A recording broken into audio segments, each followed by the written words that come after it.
58% ბურთისფლობა, 99% პასების სიზუსტე. ეს დაახლოებით იგივე რაც წინა სეზონში და წარმატებული წინა სეზონისგან ოდნავ განსხვავდება.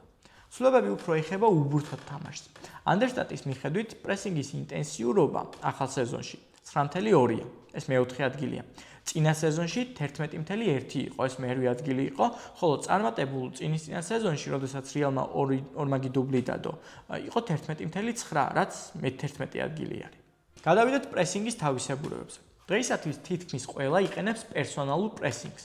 თუმცა დიდი კლუბებიც კი ტოვებენ ერთ ფეხბურთელს შორეულ ფლანგზე, რათა დაცვაში შეინარჩუნონ უმრავლესობა. თუმცა რეალი ასე არ იქცევა. ბარსასთან თამაშიც კი რეალი მაღალი წნახის ეპიზოდებში სხვანაირად თამაშობდა. იგი ყველა ფეხბურთელს პერსონალურად იყვანდა, მათ შორის შორეულ ფლანგზე. ანუ, თუ ბარსელონა 6 ფეხბურთელით ათამაშებდა თავის საჯარიმოში ბურთს, რეალიც ოპონენტის საჯარიმოში 6 ფეხბურთელით იყო წარმოდგენილი. ეს არა მარტო გაბედული სტილია, არამედ საკმაოდ მომთხოვნიც. არავის არ აქვს უფლება გააყალბოს.